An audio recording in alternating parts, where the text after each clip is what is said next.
You and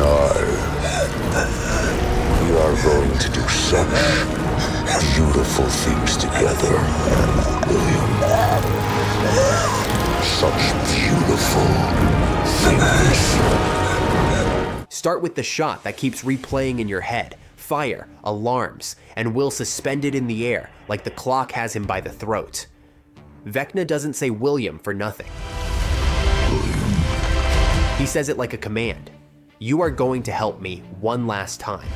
You are going to help me one last time. That line isn't a threat, it's a plan. Vecna has always used Will as a sensor and a doorway. Season 2 proved it. When Will gets cold, Hawkins freezes. When he feels the tingle on his neck, something is already here. So what's different now? Vecna doesn't just want a spy, he wants a conductor. The Upside Down is bleeding into Hawkins, but it needs a living amplifier to push through fast. Will is the perfect antenna. He still has true sight. He still feels what the others can't.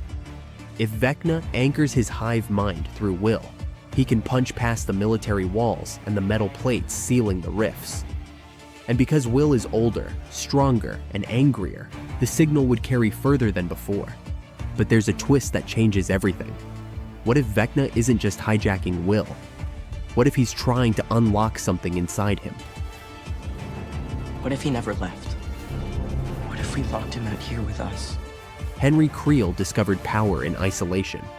Will survived in that same dark, sensitive, artistic, tied to a place that refuses to let him go. If Will has a spark, Vecna will drag it out and bend it to his will. Vessel first, rival later. That's why Vecna speaks like a disappointed mentor. He's not done shaping his project. The team's only counter is connection. Mike grounding Will with words that actually land. 11 building a psychic firewall strong enough to jam the hive. Joyce and Jonathan pulling him back with real memories, not bait. And Steve, Dustin, Lucas, Nancy, all buying time in the real world while the battle moves inside Will's head. But the part no one wants to say out loud sits like smoke in that hallway. If Will is the doorway, closing it might mean closing him too. And if that's true, the plan they're about to make will feel more like a goodbye than a rescue, unless 11's next upgrade changes the rules entirely. Remember the first time she made a van flip? Everyone gasped because it felt impossible. Now she's clearing buses, ripping shockwaves through 2 worlds at once, and landing like a storm just hit the pavement. This isn't a random boost, it's control. She isn't just stronger, she's smarter with the power. She's using it like a toolkit, not a hammer. Think about what that means in a town under quarantine. Cameras on every corner, soldiers on the school steps, the Upside Down chewing through the sky. You can't solve that with one big blast. You need precision, micro moves. Jump here, blink there, break a door without waking the whole base.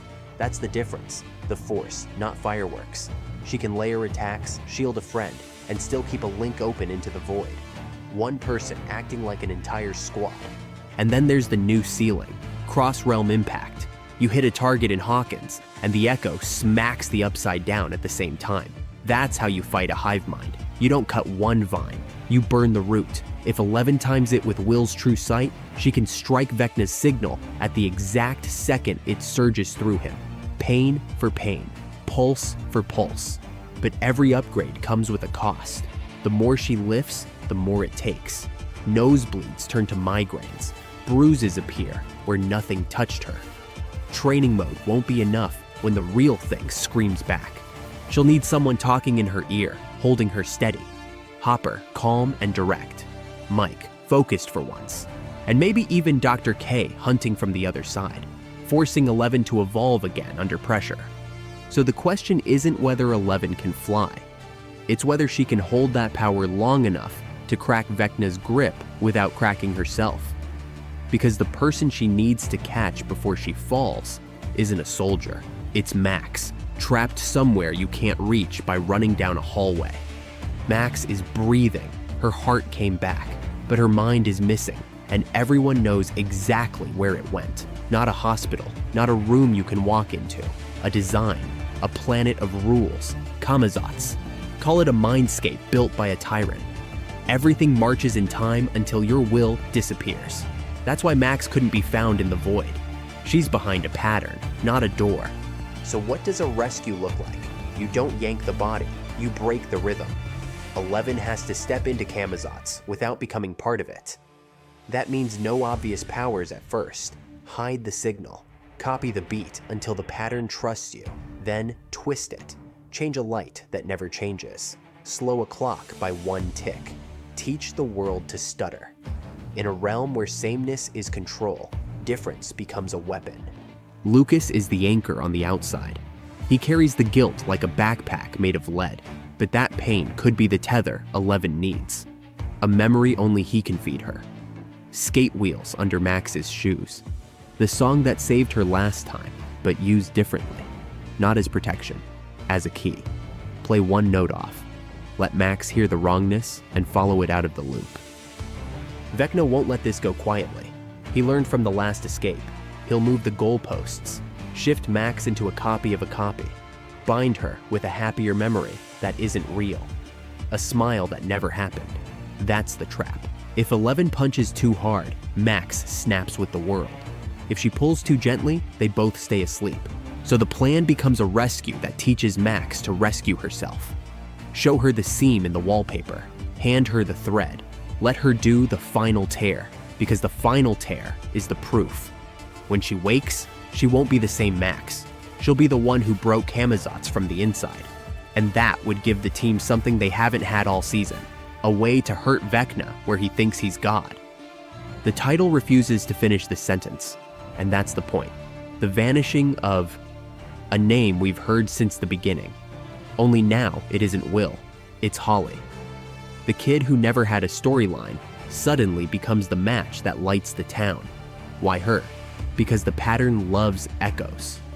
Season 1 repeats with a twist. Smaller target, lower profile, easier to move without the whole town noticing. Look at the setup. Hawkins is locked down, military signs everywhere. Families stuck inside houses that don't feel like homes. A bathroom becomes a bunker. A child hides behind a door while the lights flicker like they did for Joyce. It's familiar dread, new victim.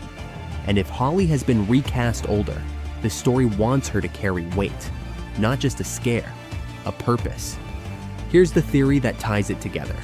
Vecna doesn't need power, he needs pathways. Holly sits at the center of a family that connects to Mike, Nancy, and through them, to 11 and Will. Take her, and you move all the pieces without touching the queens. It's psychological warfare. You force the party to split. Nancy goes investigator. Mike goes frantic. Karen goes from background to a mother who will bulldoze soldiers if she has to.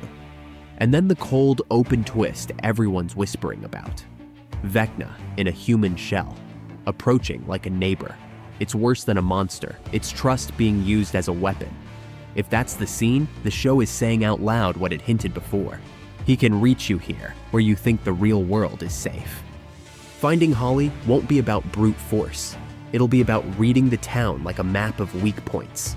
Radio towers, storm sirens, school hallways that echo the same note too long. Every breadcrumb leads to a trap with Turnbow written all over it. Which means if the group wants Holly back in one piece, the next move has to be played on a board they don't control. We've been living inside the symptoms so long, we forgot to ask about the cause. What is the upside down, really? Not just a mirror, not just a hive. The creators keep teasing 3 layers like a bad sandwich. Dimension X, the classic upside down, and a hellscape that leaks in between. If that's true, the origin isn't a single event, it's a chain reaction. Start at the push. 11 sends Henry through the wall. He doesn't die. He discovers a wild place full of particles that can be shaped by will. He gathers them, names them without words, and eventually builds a design we mistake for a monster. That's the first sin, not creation, control. Then the Mother Gate opens in Hawkins, and the blueprint copies the town like wet ink on glass, freezing it at the moment Will disappeared. Time stopped there for a reason. It marks the first successful imprint. Why does that matter now? Because if the Upside Down is a construct sitting on top of something older, you can unmake it without breaking the world underneath. That's the key to ending this without wiping Hawkins off the map. You don't nuke the mirror, you dissolve the glue. Sever Vecna's will from the particles he shaped. Free the thing he bent. If the Mind Flayer was a net he tied into a fist, opening the hand could collapse the whole design. Practically, it means two fights at once. In Hawkins, shut the rifts and starve the invasion. In the Mind, rip Vecna's author privileges away. 11 can hit the code, Will can find the root. Dustin reads the pattern. Nancy and Steve get them the minutes they need. Hopper keeps soldiers pointed the right way. Joyce keeps the family from breaking while the ground shakes. When it works, the world won't snap back to perfect. The scars will stay. Burned fields, twisted trees, memories you can't scrub. But normal might become possible again, right side up. And if that phrase sounds too clean, remember this. Something always leaks, which is why the story can close a door and still leave a light on, just bright enough to make you wonder what's moving in the dust.